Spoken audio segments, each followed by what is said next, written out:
Attach বাথরুমে কিভাবে ওযু করতে হয়? যেহেতু ওযুর শুরুতে বিসমিল্লাহ বলতে হয়, আর বাথরুমের মধ্যে তো আল্লাহর নাম নেওয়া যায় না, বিসমিল্লাহ বলা যায় না, তাহলে আমরা কিভাবে অ্যাটাচ বাথরুমে ওযু করব? এই বিষয়টা কিন্তু খুবই গুরুত্বপূর্ণ। আল্লাহ রাসূল সাল্লাল্লাহু আলাইহি ওয়াসাল্লামের হাদিস থেকে আমরা এই বিষয়টাকে আজকে পরিষ্কার হব ইনশাআল্লাহ।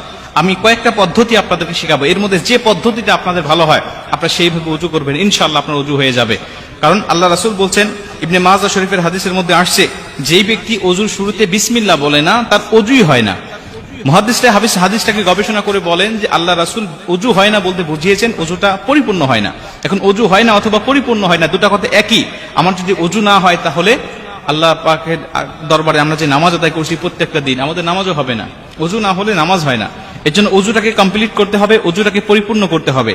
এখন এই ওযুটাকে কিভাবে পরিপূর্ণ করব? কারণ আমাদের অনেকের বাসায় অ্যাটাচ বাথরুম আছে, নিজের বাসায় না থাকলে আত্মীয়দের বাসায় গেলে অ্যাটাচ বাথরুমে ওযু করতে হয়, বা অফিস আদালতে গেলে অ্যাটাচ বাথরুমে ওযু করতে হয়, হোটেলে গেলে, কোথাও ঘুরতে গেলে আমাদের অ্যাটাচ বাথরুমে ওযু করতে হয়। তাহলে এই মাসআলাটা আমাদের সকলে জানতে হবে। আমি আপনাদেরকে কয়েকটা পদ্ধতি শিখাই, এর মধ্যে যেটা ভালো লাগে আপনি সেটা করবেন। প্রথমত, যদি আপনার এই অ্যাটাচ বাথরুমে ওযু করার বিকল্প কোনো পদ্ধতি থাকে, বাহিরে কোনো ওযু করার জায়গা যদি থাকে, টিউবওয়েল হোক আর বাহিরে কোনো ট্যাপ হোক, যদি এরকম বিকল্প কোনো পদ্ধতি আপনার আশেপাশে থাকে, তাহলে আপনি সবচাইতে উত্তম হবে বাহিরে ওযু করা। এটা যদি সম্ভব না হয় যে বাহিরে ওযু করার কোনো ব্যবস্থা নাই, তাহলে আপনাকে ভিতরেই করতে হবে। এখন ভিতরে করার আগে আরেকটা পদ্ধতি আছে, সেটা হলো, যদি দেখবেন যে সাধারণত ওযুখানার পাশে বা টয়লেটের পাশে সাধারণত বাড়িতে এখন বেসিং থাকে, এই বেসিং এ আপনি বিসমিল্লাহ সহ ওযুটাকে শুরু করবেন।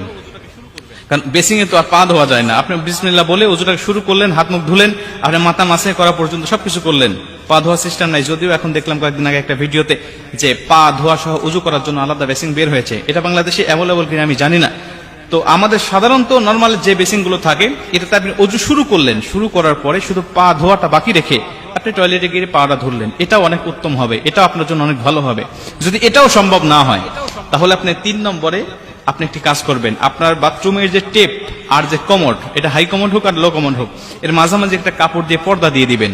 তাহলে কোনো ইখতিলাফ থাকবে না, এর মধ্যে কোনো সন্দেহ থাকবে না, আপনি এই সন্দেহ মুক্তভাবে ওযু করতে পারবেন। যদি পর্দা দেওয়া সম্ভব না হয়, কোনোটাই আপনার সম্ভব হচ্ছে না, বাহিরে ওযু করা সম্ভব হচ্ছে না, বেসিং থেকে শুরু করা সম্ভব হচ্ছে না, পর্দা দেওয়া সম্ভব হচ্ছে না, তাহলে আপনি একটি কাজ করবেন, সেটা হলো অবশ্যই বাথরুমে ঢোকার সময় তো আপনি একটি দোয়া পাঠ করতেছেন, আল্লাহুম্মা ইন্নী আউযু বিকা মিনাল খুবুসি ওয়াল খাবাইস। এই দোয়াটা আপনি পাঠ করে তো ভিতরে প্রবেশ করতেছেন। তো এই দোয়াটা পাঠ করার সময় অবশ্যই আল্লাহর নাম নিয়ে আপনি ঢুকেছেন।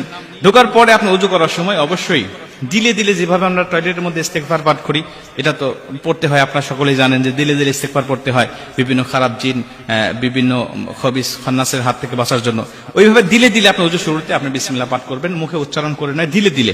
এরপরে ওযু থেকে বের হয়ে এসে, টয়লেট থেকে বের হয়ে এসে আপনি বের হওয়ার সময় দোয়া পাঠ করলেন, এবং বের হয়ে এসে ওযুর শেষে যে কালেমা শাহাদাতটা পাঠ করতে হয়, এই কালেমা শাহাদাতটা পাঠ করবেন। ইনশাআল্লাহ আশা করা যায় যে আপনার ওযুটা হয়ে যাবে। কারণ আমাদের এখন বর্তমান টয়লেটগুলোতে এত নোংরা থাকে না, পরিষ্কার থাকে।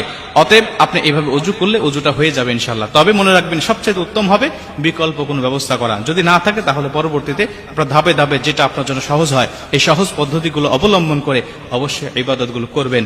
আল্লাহ পাক অবশ্যই আমাদেরকে ক্ষমা করবেন এবং আমাদের ইবাদতগুলো কবুল করবেন। খুবই গুরুত্বপূর্ণ বিষয় শেয়ার করে সবাইকে জানিয়ে দেওয়ার অনুরোধ রইল।